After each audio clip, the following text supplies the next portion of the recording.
I'm Mike Govoni, and for the last 15 years, I've been in recovery from addiction and on the deepest quest to find healing, to experience my own unique wholeness beyond the story of what happened to me.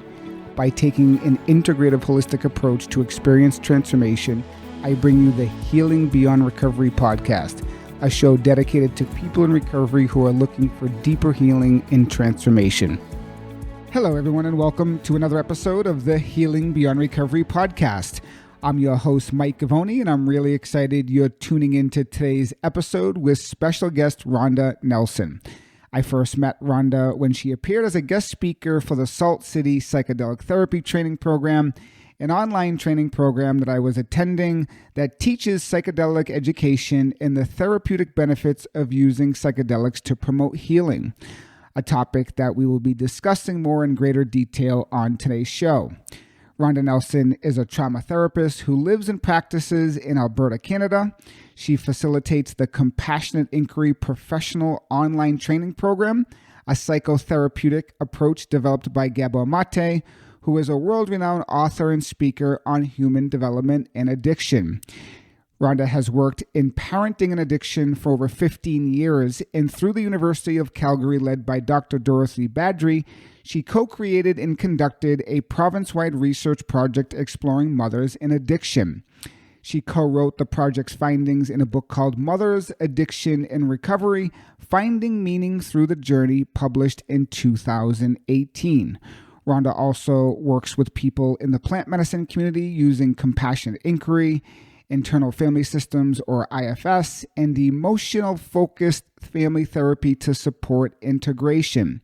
These modalities have been instrumental in her own healing and management of an inherited neuromuscular disorder, and she is dedicated to supporting others in their physical, mental, and emotional healing process.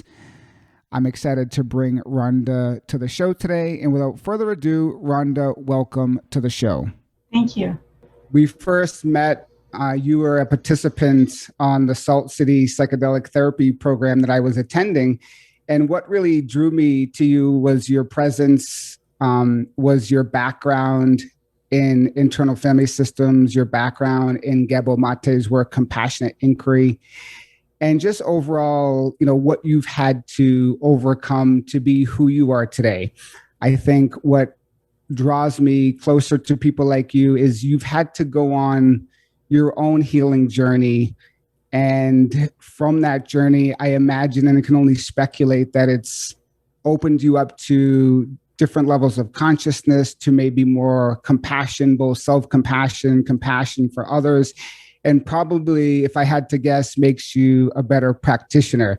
And I'm always interested in people and practitioners like yourself, because I think we're moving in the times where people are looking for, yes, therapists, yes, practitioners, doctors, but they're really looking for someone that they can relate to, even though they might have a long line of degrees or letters after their name. They want a person, and they want someone who they can relate to. And you were always someone that I felt like I could relate to, specifically because of your own journey. So maybe we'll just open it up and you can share a little bit about who you are and the work you do. And then we'll kind of get into a little bit of your story and so forth, if that's okay. Sure. Well, I'm a therapist in private practice in Alberta, Canada. And for anybody who's familiar with the capital of Alberta, it's Edmonton. And I'm about 2 hours north of Edmonton. And so right now, especially in this world of COVID, I'm working from home. And my office is about 100 steps from my house. And so I'm just encircled with a lot of trees. We're on about 4 acres. And so it's quite supportive to me in the work that I'm doing, which is mostly online at this point in time. And so we're really held by Mother Nature out here. We've got lots of birch and poplar and spruce, evergreens. So that's where I'm located. And the foundation of the work that I do with people is as a trauma therapist and compassionate inquiry was developed by Dr. Gabor Mate. As you said, he was that's the foundation of the work that I do, and also work with internal family systems. I draw from Hakomi, also emotion-focused family therapy, and which compassionate inquiry also contributed to, and in some way.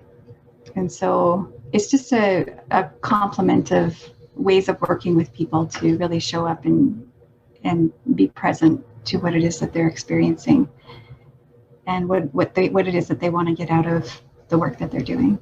Mm-hmm.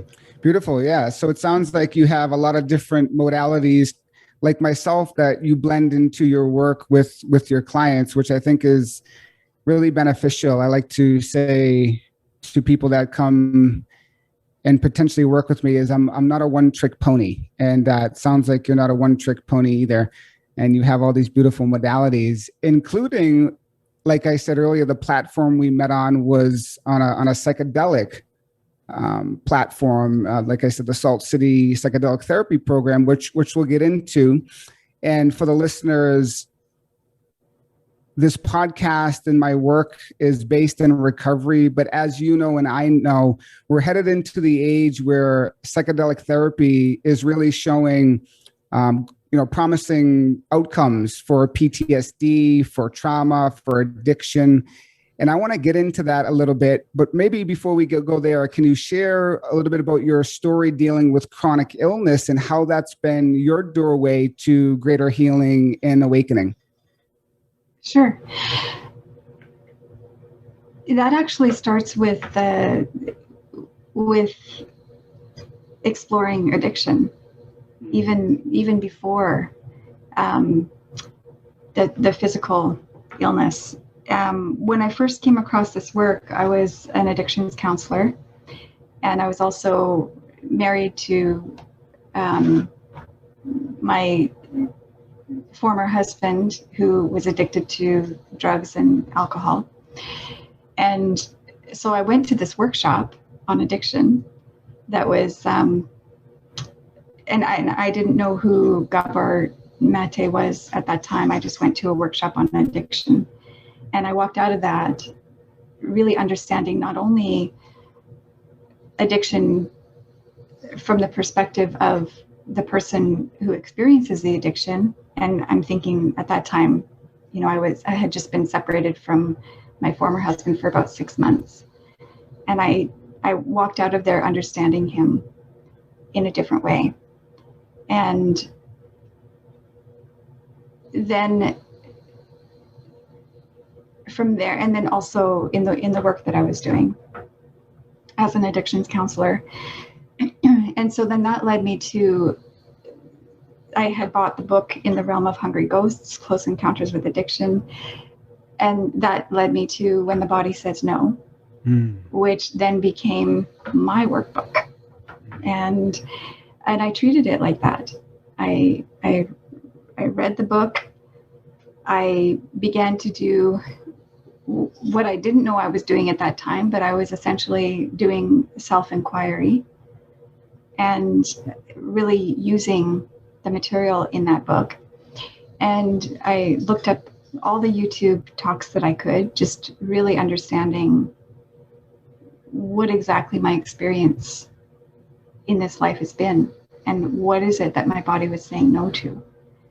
And of course, the premise of that book, When the Body Says No, is that when you don't say no, your body will say it for you. And so I was curious about all the different ways my body's saying no, which stems from a neuromuscular disorder that I inherited upon birth. And it's called congenital myasthenic syndrome. And it's the best way to explain it is it's similar to MS in terms of symptoms. There's fatigue, muscle weakness, and so immobility. And so I walked with a cane. I was on medication. I'd been diagnosed with different things before I went to the Mayo Clinic in the States. And muscular dystrophy was one of them. And so when I got the correct diagnosis, I was told that there's no cure, but there is treatment. So I was on medication and still walking with a cane. And so I had lots to be curious about. And what I discovered as I was exploring addiction, the first part of this story, I really understood why I had been living the first 40 years of my life the way I was living, with coping mechanisms and the suffering that arose out of those, and how they just weren't working for me. And my life wasn't what I wanted it to be.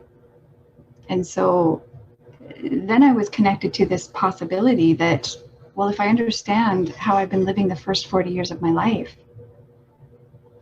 what might the next 40 years of my life look like? And then just going down this path of what was happening with my body, and like I said, using When the Body Says No as a workbook, it really helped to open the doorway for me to see what exactly it could be. But I had to meet some real difficult, painful parts of myself in the process. So that's how that began.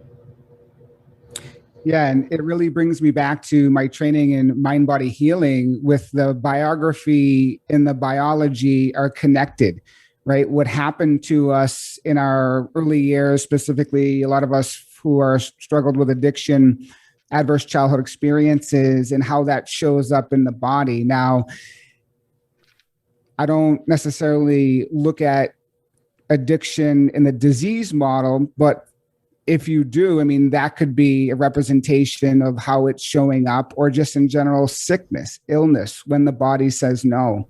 And I think it's great because I'm always trying to help my clients see the correlation of what they lived through and what they're experiencing now. So as my mentor might say, the first living question is, how did I come to be this way? There's the inquiry, living these questions. So it sounds like you began to live some of these questions of the first 40 years of life. And Dr. Gabor puts this beautiful book on your lap, When the Body Says No. And these, I imagine these light bulbs start going off for you, which is beautiful. And then what did you do from there once you got the book and started to inquire about what was going on?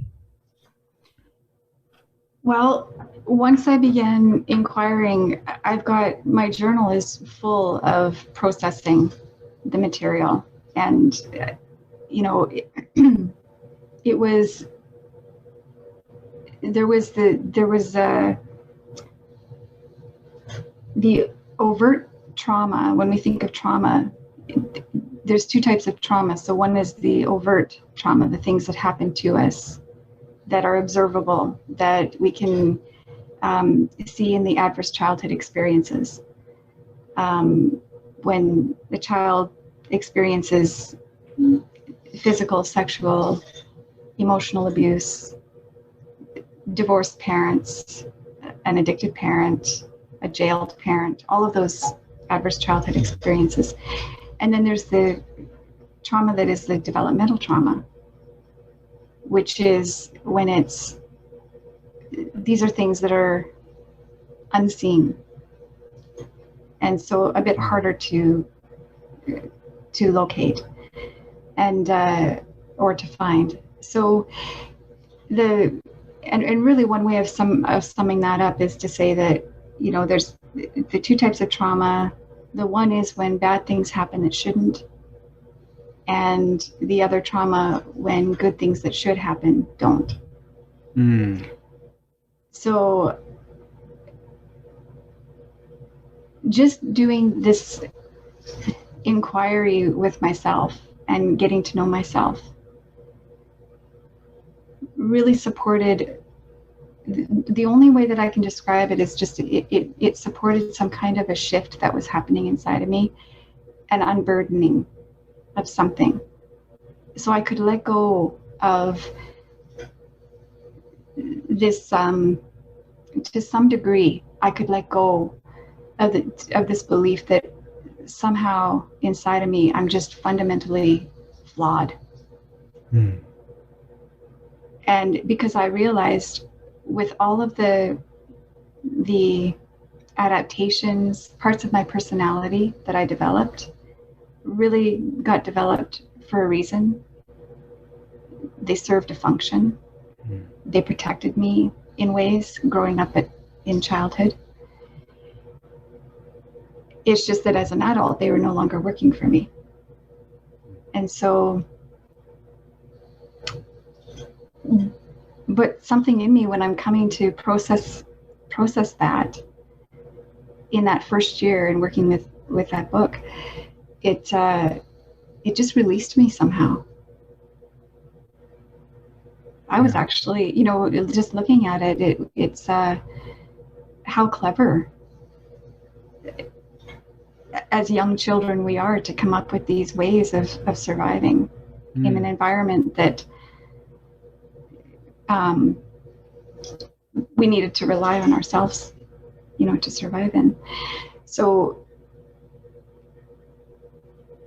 I decided to try taking myself off of the medication, at least decreasing it. And in that first year, I was able to decrease the medication by 2/3. I was doing treatment 3 times a day. I was able to eliminate twice a day.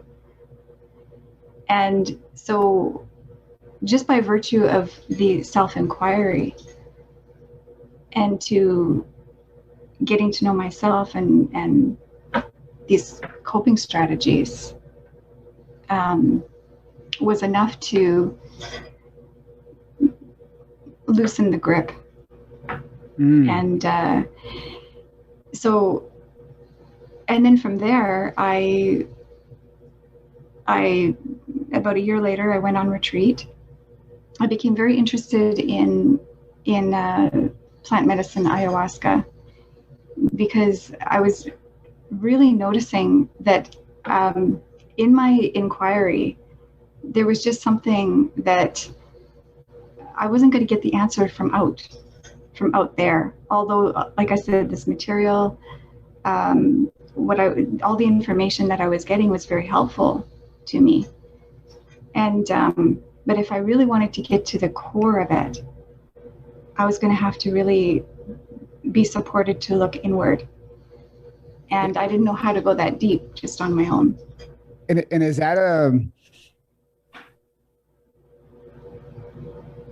an answer you got within your own being, or how did that transpire for you that plant medicine was an option for you? Well, because they say the medicine calls you. Was that your experience? Yeah. And I think where it called me from inside of me was in that first interaction that I had at the workshop with Gabor. It was a day-long workshop. And it was on addiction. And what I was noticing, as much as the information was profound, what was happening inside of me was profound. People in that audience could talk about things that were really personal. In a theater full of 200, and at the time, it was kind of a smaller group. It was 250 people. And they were sharing things that were just very personal. And they didn't have to be hugely, what we usually consider hugely traumatic things. It was something to do with relationship and discomfort in relationship. And so the interaction that was happening and the way people were all together holding the space And Gabor really had his finger on the pulse of the audience. And so it could allow for people to be able to share in the vulnerable way that they were doing that. So I'm looking around at all of these, faces of people that I've never seen before and probably would never see again at the time, I'm thinking that. And I had just the compassion in me. It was palpable. And then I was seeing the judgment within myself and blaming myself. I mean, that was starting to crumble. And then I was becoming acquainted with self-compassion. And I found some sense of liberation in that. So then for the next 3 months, I'm working with this material. I'm looking up every presentation I can find on YouTube, people recording, all of this work. And I just, then of course it led me, because Gabor's involved in supporting the work of plant medicine. And so I was led to some of those videos, which I had never heard of ayahuasca before. But everything I was reading about it and everything I was hearing about it was that it's a very internal process. And so given this experience that I had in the first workshop, that really spoke to me. And my tendency up until then was to try to search for the answers out there in the world. What I really needed was support from out there to turn inward. And I was just coming across that. And so I wrote to Gabor, inquired about it, and then was able to join him in a retreat that was supporting that work. Beautiful. So it sounds like sitting in that theater, you tapped into a resonance with the participants and felt like, I don't know, maybe for the first time, you truly felt at home and could identify and maybe felt safe enough to see yourself in a different light. And that's where the healing is, really. Even as we talk about these plant medicines, it's not the actual plant medicine that does the healing. It's our shift in perception. And I too had this same shift in perception when I like to say I had inescapable suffering. I could no longer run. And I was 9 years in recovery, and I was suffering from irritable bowel disease. And that same kind of climatic moment of me looking at the truth of the situation. I was 30 years old. I couldn't even breathe the air because I had multiple chemical sensitivity. I was inflamed. I couldn't work at my job. And the truth of it all kind of landed on me. And I met myself for the first time without running or trying to escape it, but with just a little bit of compassion through the Buddhist teachings. And as my mentor says, it's the truth that liberates, not your effort to be free. So you use the word coping strategies before. And that's what we do is we find different ways to escape that pain. And what a beautiful moment it was to be able to have that experience of coming to yourself with compassion and maybe seeing yourself and your situation in a new light. That's the healing. And so you go on this journey of ayahuasca. And what did the ayahuasca show you, if you don't mind sharing? What did the ayahuasca show you? Well, I was shown that fear was running my life. And you talked about that pain in your own experience and that you couldn't run from it. And what ayahuasca showed me was that all of this fear in me, sadness as well, actually a series, the fear, the sadness, rage, all these emotions, it showed me what I'd been suppressing all of those years and had been running from. And so with the ayahuasca and the context of safety and helpers that were just finely attuned, really attuned to the needs of the group and individuals in the group, there was the holding there for me to be able to be with all that was suppressed, all that was arising, and just not run away from it. And it was some of the hardest work that I've ever done. I mean, I was terrified throughout, one ceremony in particular. So,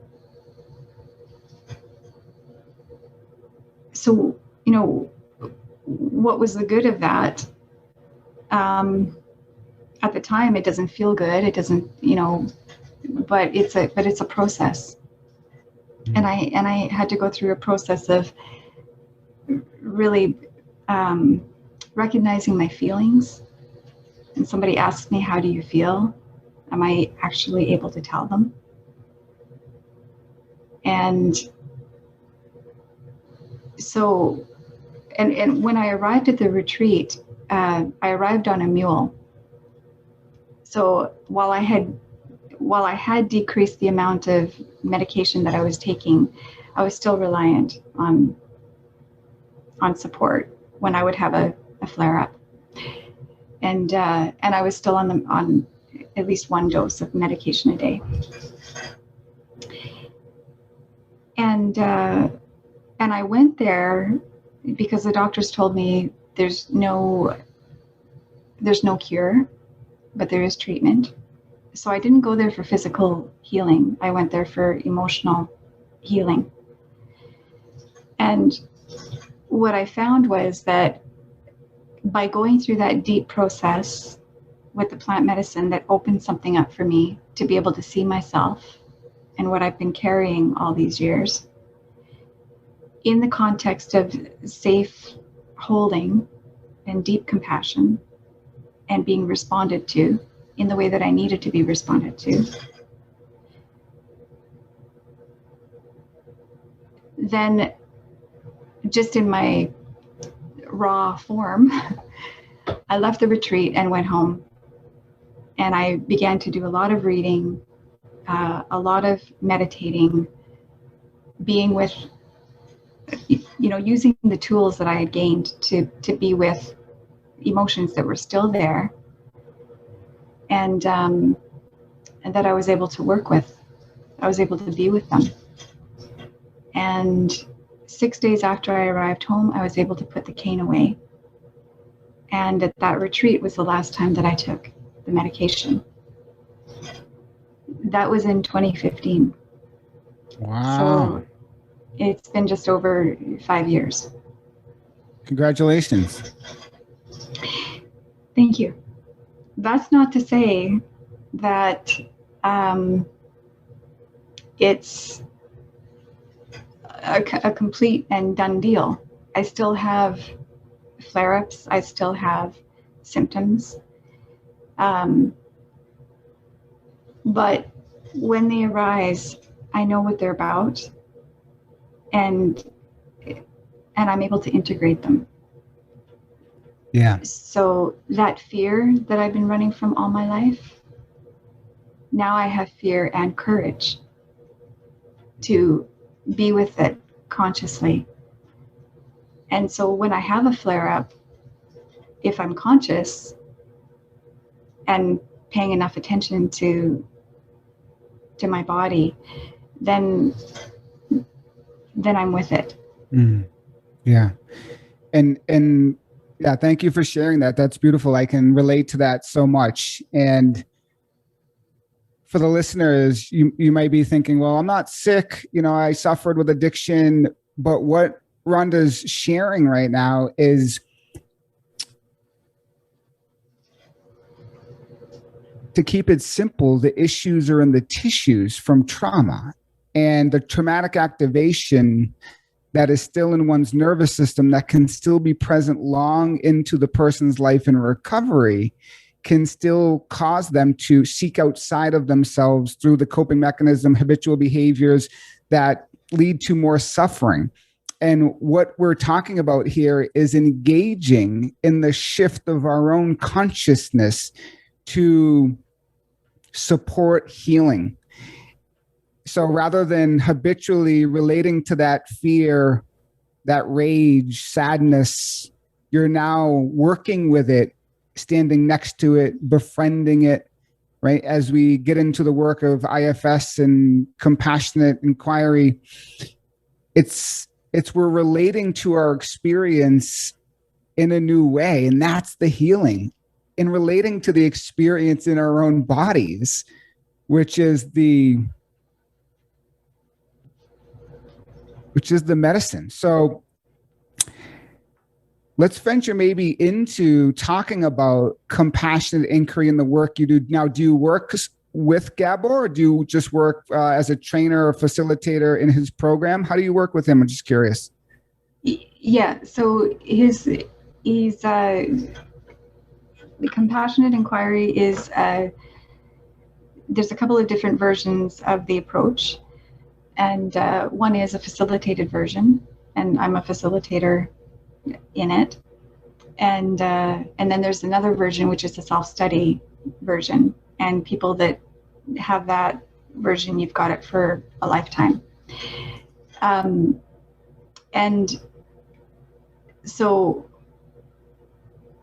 the compassionate inquiry is something that we use it in a sentence, so we're compassionately inquiring into our experience, and with permission into the experience of others. And so just to what you were saying about really understanding and coming into relationship with ourselves, whether it's physical illness, mental illness, addiction, there's just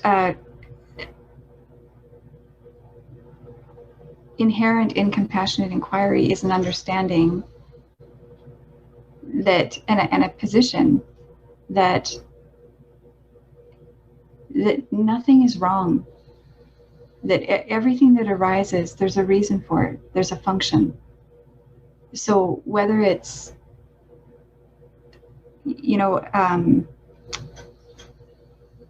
addiction as well, what's the function of it?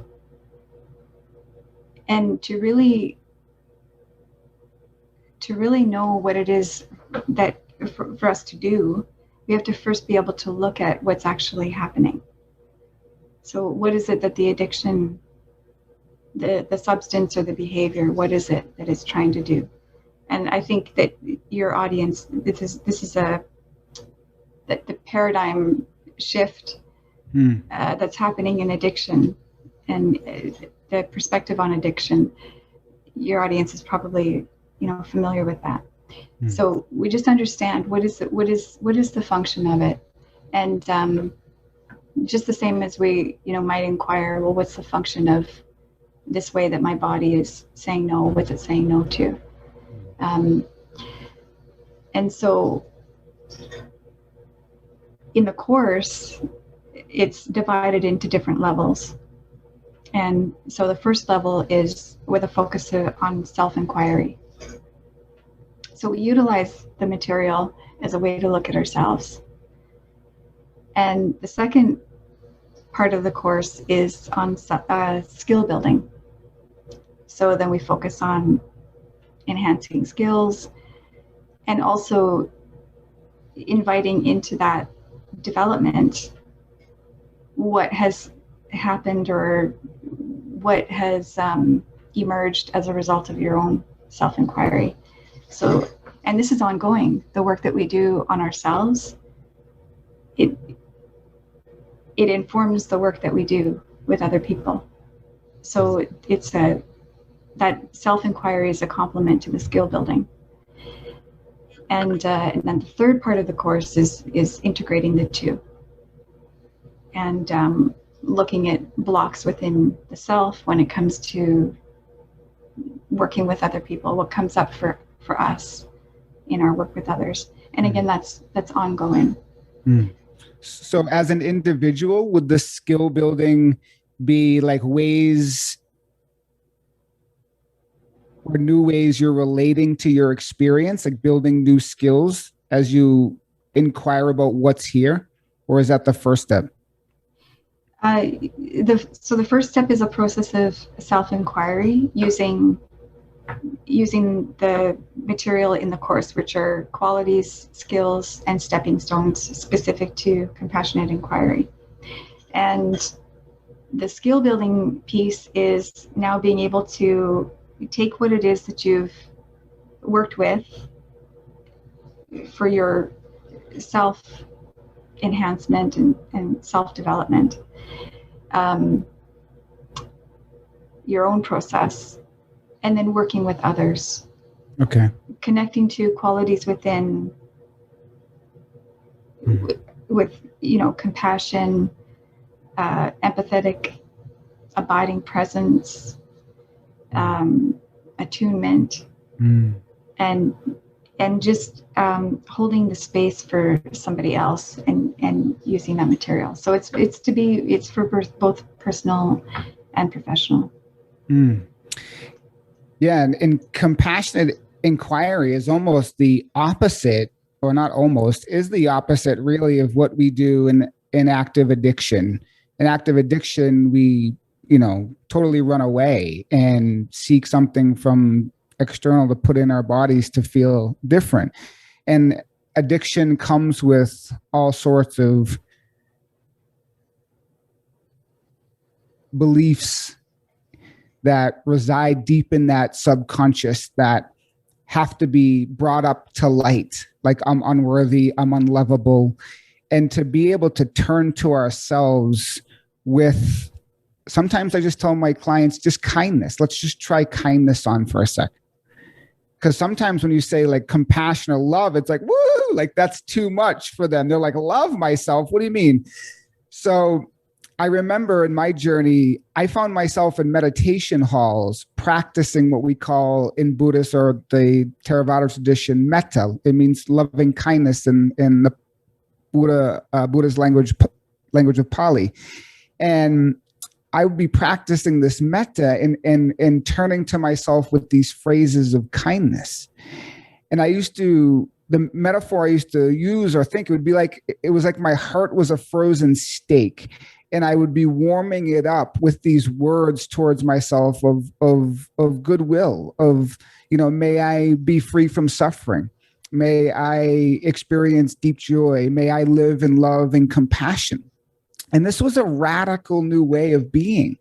So for the listeners, we know this isn't easy, especially if you're in active addiction. And for the listeners that have been in recovery for a long time and continuing to do self-destructive behaviors or habits, things of that nature, beginning to what I call stop the running and turn towards ourselves with this inquiry or this compassionate presence is a radical new way of being. Yeah. Some people, they call it fierce compassion, radical love. If we really understood what addiction is doing, that it somebody that engages in substance or behavior, well, what are they getting out of it? Maybe it's a sense of calm. Maybe it's a escape from pain. Maybe it's love. Maybe a sense of confidence, empowerment, focus, clarity. So from this perspective of compassionate inquiry, none of that, and from any perspective, none of that is inherently wrong. You know, what's wrong with feeling calm? What's wrong with having clarity? What's wrong with having a sense of mastery about something? So the fact that a certain behavior or a certain substance gives that to us just indicates that the potential, the possibility that there must be something in us that's able to receive something that ignites that on the inside. So then the question is, so then getting it from the outside ignites that. How can we relate to ourselves internally in such a way that allows us to ignite that within ourselves? So, and that sometimes has more of a question of not so much how do we get to be connected, how do we get clarity. It's seeing also, well, what's in the way of us being able to connect to that. And so if we're non-stressed in a context of safety where our defenses can come down, and by defenses I mean adaptations, parts of our personality, then that may be where then we have that capacity to connect to those qualities within. So it seems radical, but if we look at it from the perspective of relationship and relating within, it becomes accessible and a possibility to be realized.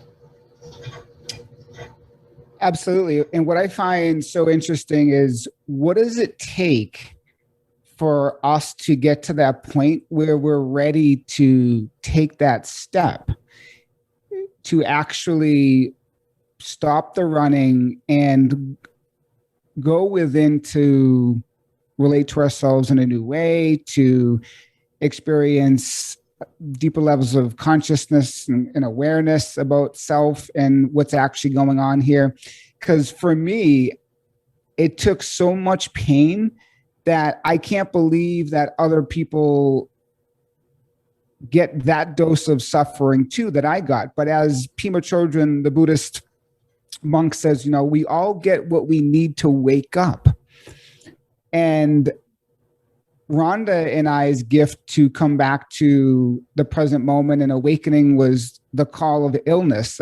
Caroline Myss has a great quote about a sacred illness, opening us up, right? Allowing us to see the depths. And I think it's really beautiful. And I just find it fascinating that we all have our own, let's just say, cross to bear that opens the door for us to go there. And I found it interesting as I embarked on my journey to work with other people as a practitioner, that I was the people were finding me, the guys and the gals were finding me that were 20 years into recovery, 10 years into recovery, going, something's wrong here.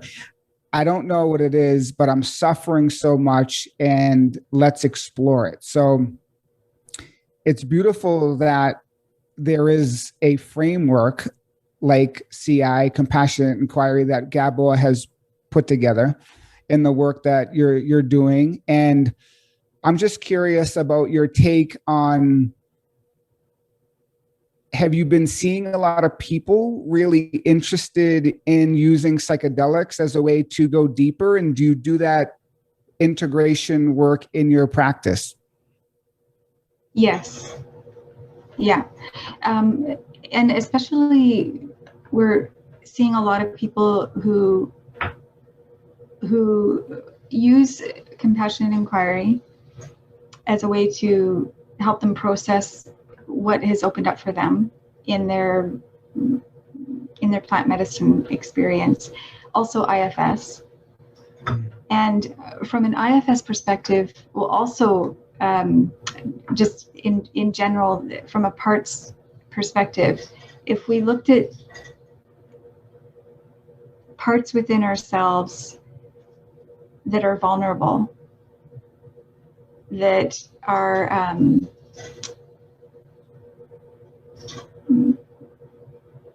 their vulnerability is so much that it carries such raw emotion and is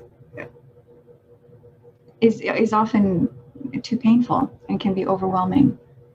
So for people, real quick, just to back up here that they may be like, what do you mean by parts? Can you just give like a brief little synopsis about IFS and the parts? Sure. So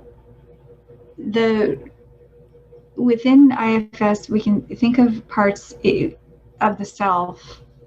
There's our, what we've talked about, this, when we have clarity, when we've got a sense of connection, when we experience ourselves as loving, able to receive love, calm. That is essentially called self. And in other spiritual teachers like A.H. Alma's will call it true nature or our essence.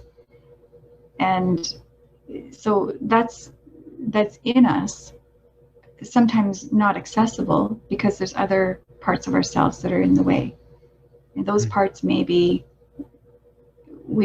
might see them as managers who are, they've got a certain strategy. They're going to manage. They're going to manage us, and really for the sake of protecting the vulnerable parts within us.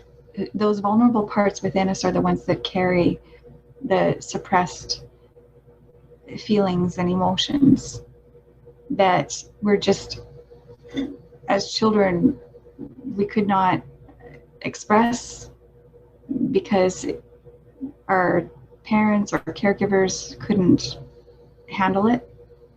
So we learned to keep it in, we learned to suppress it. And then we have these different adaptations as a way to keep those emotions suppressed.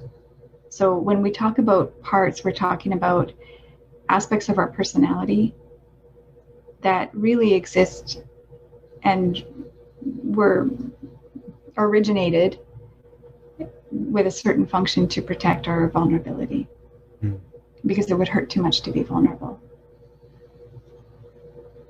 Yeah.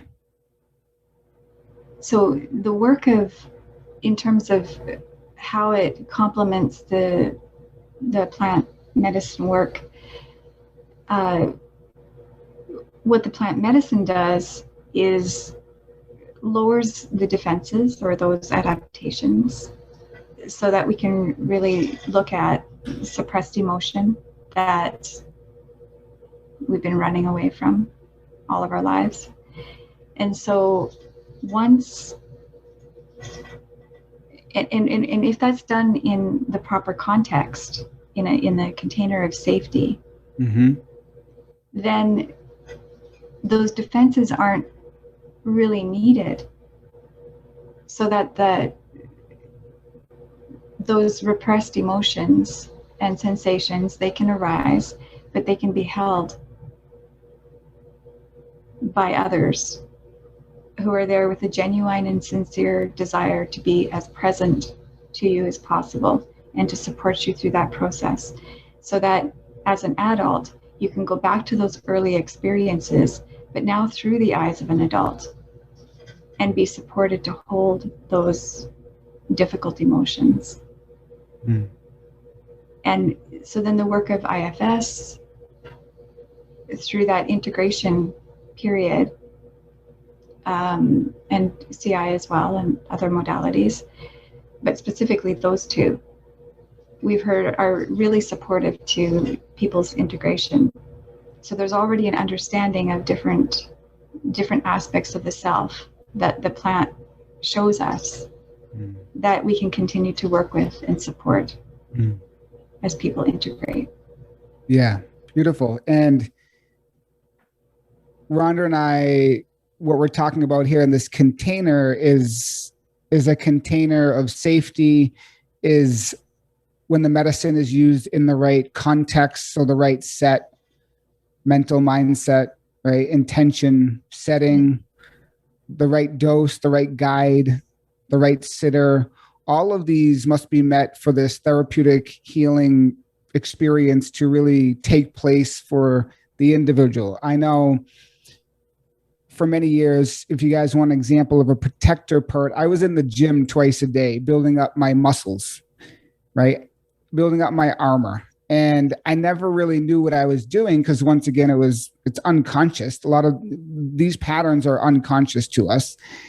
And I was building up that armor so you wouldn't get close to me. So I could put on a persona of how you saw me. And it was too vulnerable for me to show you weakness or to show you that I was going through difficulty, but yet I was dying inside a lot of the times. So if you want an example of what a protector part looks like, that may be it. And I would manage, in different ways. So you wouldn't touch that vulnerability. So you wouldn't hurt me. So you wouldn't get to me. And it took me years of doing my own work to realize, like, holy shit, I was like, I remember I went to a body worker one time and I was like 17. She's like, Michael, you have like a steel plate on your chest. It's like a steel plate. And I was like, okay. I never knew what that was until years ago. And I was like, oh my God, that plate was just this plate of armor. So I use that because we can do this with sports. We can do this with chasing, so many different things. But that was particularly, my really protective mechanism and manager parts showing out. And the medicines are so interesting because they bypass what's called the default mode network, which is the network that makes up the self and holds a lot of that self-identification. And when you have a medicine like plant medicine, MDMA, things of that nature that move past that default mode network, you can begin to see yourself in a different context in your healing. Now, I happened to do my first session of MDMA assisted psychotherapy recently, which was pretty amazing. And I actually got to, or I should say the inner healer was awoken in me to guide me and take me to this place or these places that I needed to go that were still holding the burden. And that's what's so beautiful about these medicines. And as a guy in recovery, it took me a while to really come to the conclusion that plant medicine may be an option for healing, because if you're in recovery, it's most likely that substances destroyed your life. And now you're saying, here, take this substance to heal. And so a lot of people are skeptics. So Ron and I are talking about doing this in the right setting, intention, right context. I know Gabor talks about working with the Shipibos, people using ayahuasca. So this isn't something we do by ourselves in our apartment. It's very much done intentionally with the right people to guide us and to unlock and allow us access to those parts that are holding this pain. So I'm curious today, as we wind down here a little bit, Rhonda, how are you doing with your health, and what insights continue to reveal themselves to you along your journey? Well, that's ongoing. As you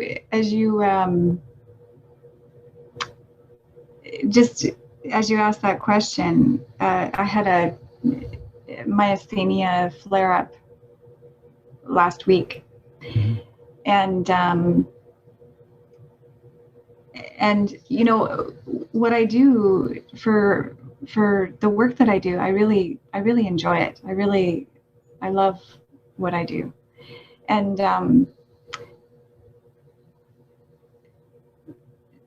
I was, I had lots of energy, and then a couple of couple of weekends ago, I just said to my husband, I'm tired. I don't know why I'm so tired, but I'm just really tired. And he said to me, well, that was on a weekend. And he said, by the time this Friday comes around, he said, you will have been working 24 days in a row. And I didn't realize it. And my body was just telling me to pause. And when the body says no. It was, when the body says no. Yeah. So, and so and then I had it scheduled where I had a day off, and then I went back to it again. And then I just had this flare up, and then I strained my back, and, so there's wisdom in the body that just says, first and foremost, that's why I say when I'm conscious, I pay attention to my body and I respond, because it's the responding that's the most important part. If I can respond and tend to myself in the way that, with that attunement that I missed growing up, there's a potential for repair, internally, relationally, all the time. Yeah. But my head gets active, and my heart is full that I want to keep doing what I love to do. But I'm human, and we all are, and even we need a break. And so it's continual for me. Yeah. I just, if I can share, my grandmother, she lived until she was 97. She just died this past year. And she was always very good at self-care. And my mom and I were talking last night, and my mom said to me, when she gets into doing something, she doesn't see anything. She just does it until it's complete. And that's how I am. I'll start something, but I'm not done until it's complete. And she told me about my grandmother, and she said, my grandma could be out in the garden, and the first hint that her back is a little bit strained, she'll stop what she's doing, go to the deck, pour herself a glass of water, and sit down for 15 minutes. And she did that all the time. It didn't matter what she was doing. If she just instantly felt something in her body, she would walk away from what she was doing. And she might say, oh, I've got tomorrow. So that's something that I aspire to, after having that conversation last night. Just these small, genuine acts of self-compassion. Being attentive, listening to my body, and how can I give it the holding that it's calling for, Yeah, the body is the barometer. It's always telling you, what's going on. And what you're sharing with us really takes awareness. It takes consciousness. Yeah. And that's the medicine. That's the medicine. And if you suffer from trauma, often, or all of the time, pretty much, we're disconnected from our body in some capacity. And to restore that relationship back with our body is essential for healing.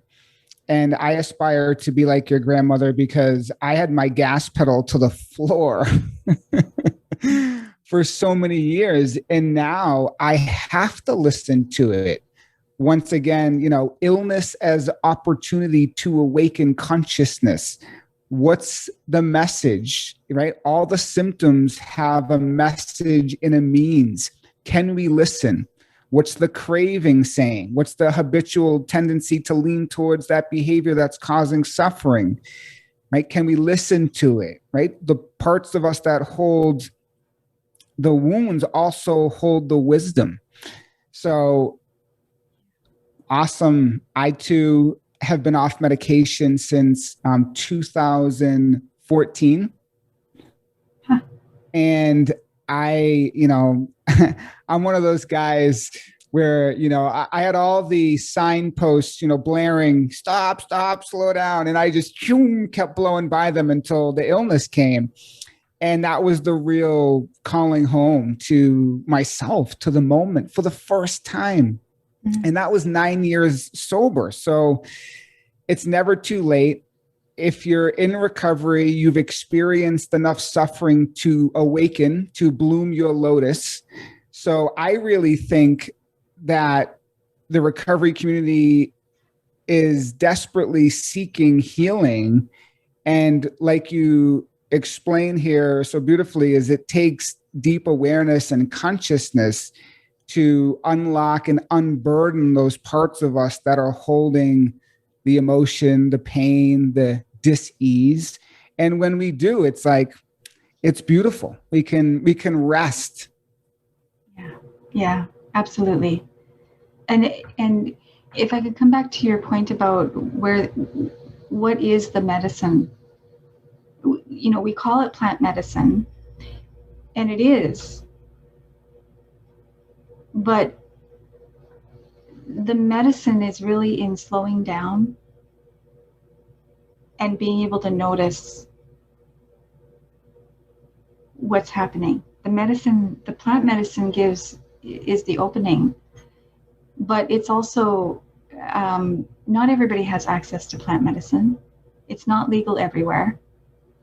And to do it in the proper context of holding, there's not a lot of resources out there.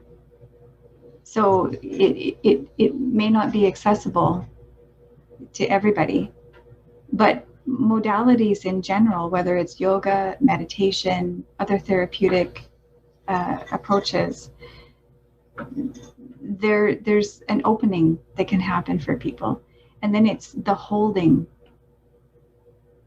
while inside of that opening. That's the medicine. Yeah. And so just building that capacity within to be able to be the one to hold our own experience. What arises for us in plant medicine has always been inside of us, but repressed. So it's nothing new. But the way we hold ourselves, that may be new.